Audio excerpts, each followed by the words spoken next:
mécatronique de Tunisie. On profite du 4 2012 pour lancer officiellement notre cluster, même s'il a quelques mois en activité. Ah, il faut que je me présente. Bilal Sahnoun, je suis le président du cluster. Le cluster mécatronique de Tunisie, c'est le premier cluster qui a été créé en Tunisie. Je pense, sans trop me tromper, le premier en Afrique du Nord. Alors, qu'est-ce que c'est qu'un cluster?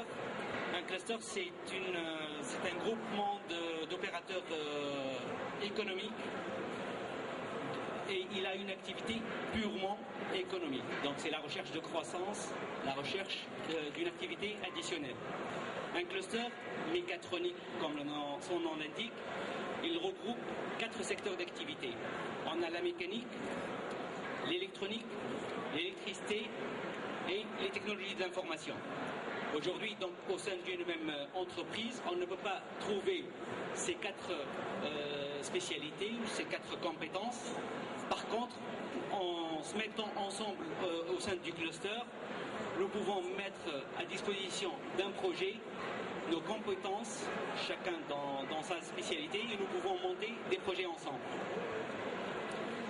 Notre cluster a été créé à l'initiative du pôle de compétitivité de Sousse, qui est dirigé par mon ami Hicham Turki, à qui je vais céder la parole tout à l'heure, et avec le concours de l'Agence française de développement, qui a mis à notre disposition un fonds que je qualifie d'amorçage, parce que c'est grâce à ce fonds-là que nous avons commencé, un fonds de 750 000 € et qui nous permet de financer 50% un peu du coût de chaque projet.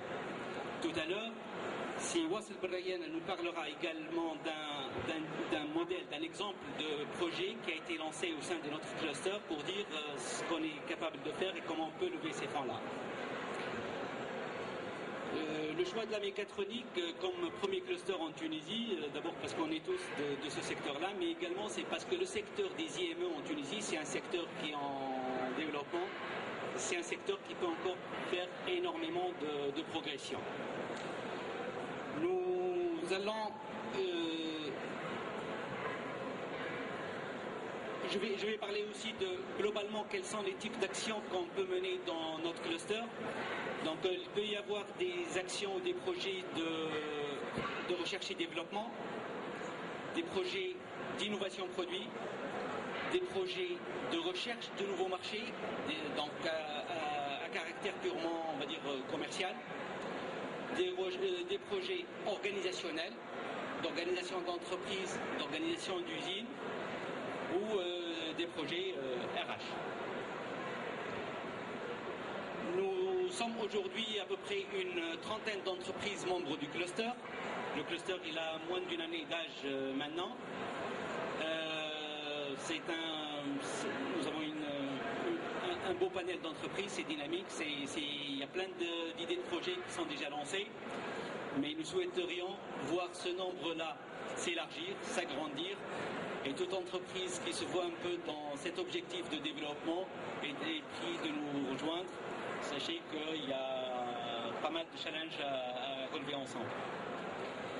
Je vais passer la parole à Hicham Turki pour nous parler également du pôle de compétitivité de Sousse qui nous abrite aujourd'hui et que je remercie. Ensuite, je passe la parole à Patrick Fayonnet, je ne sais pas où il est derrière moi. Patrick Fayonnet du cabinet Almatech, qui est l'animateur externe l'animateur international de notre cluster et qui a une très très bonne expérience en la matière sur des clusters en France. Et je passerai également la parole à Wassel Brayen de la société Proximity, qui est également logée au pôle de compétitivité de Sousse et qui nous parlera d'une idée de projet qu'on a lancé ensemble au sein du cluster. Merci.